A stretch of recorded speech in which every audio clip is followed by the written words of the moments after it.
ભગવાનના અંદર રંગાઈ ગયા. અમે બહુ ખુશ આવે છે. આમ સામાન્ય દિવસોમાં તમે શું કામ કરો છો? અમે અત્યારે હાલમાં જોબ કરીએ છીએ.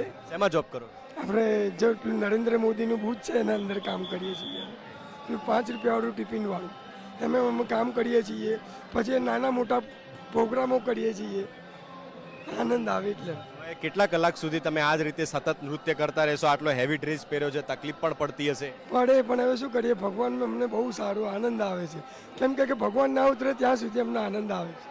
આજે નૃત્ય ભજવતા હોય એટલે મનની અંદર કેવો હર્ષો ઉલ્લાસ હોય? બહુ ખુશ થઈએ અમે કે ક્યારે અમે નાચીએ, ક્યારે ભગવાન આવે, ક્યારે અમારા આંગણે આવે છે, ત્યારે અમને આનંદ આવે. આખી નગરી ફરવા નીકળે છે ભગવાન, તારે બહુ ખુશ થઈ, સારું લાગે છે. એ લોકોને એક સંદેશ આપવો હોય તો શું આપશો તમે? અમે તો એક કહીએ કે અમારા અમદાવાદના 149ની રથયાત્રા છે, એટલે શું કે તમે આવો, આનંદમાં રંગાઈ જાઓ ને અમને ખુશીથી માહોલ અમારો જાગૃત કરો કે અમે નયા નયા કંઈ ઉમંગે લાવીને અમે મેકીએ છીએ. અમે સારું લાગી જાય. તો એવું શું માઇન્ડમાં આવ્યું કે તમારે કથક જ કરવું છે? તમે ગુજરાતી છો, ક્યાંથી શીખ્યા? અમે પહેલાંથી કલાકારો છીએ. અમે કે ડાંગી કરીએ, ધરમપુર કરીએ, રાસડો કરીએ, હુડો કરીએ, રાસ કરીએ છીએ. આ બધું અમે કરતા કરતા આવ્યા ને પછી આ કથકમાં આવી ગયા. ત્યારે અમને આનંદ આવે. શું નામ છે તમારું? નીતિનભાઈ.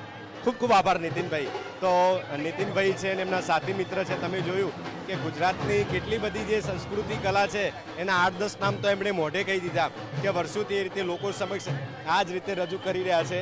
અને છેલ્લા 20 વર્ષથી આ જ રીતે મંદિરના પ્રાંગણની અંદર સતત આપણી જે ભૂલાતી લોક સંસ્કૃતિ છે કે જેને અત્યારની નવી પેઢી કદાચ નથી પણ ઓળખતી, એને લોકો સમક્ષ લાવી અને રજૂ કરે છે. અને લોકોને પણ એવી એક ગ્રાઉન્ડ ઉપર એવો મેસેજ પહોંચાડે છે કે ભાઈ આપણી સંસ્કૃતિ છે એને ભૂલશો નહીં. અને જ્યારે મેં એમને એવો સવાલ કર્યો કે આટલા કલાકો સુધી આટલી મહેનત કરો છો આપ, તો કેવી હર્ષોલ્લાસની લાગણી અનુભવો છો, ત્યારે એમને ખૂબ નમ્ર ભાવે ખૂબ ભાવુક થઈને કહ્યું કે જ્યારે એવો વેશભૂષામાં આ રીતે લોકો સમક્ષ નૃત્ય ભજવતા હોય ત્યારે એમને એવી અનુભૂતિ થાય છે કે ભગવાન જાણે એમની અંદર પ્રવેશ કરે.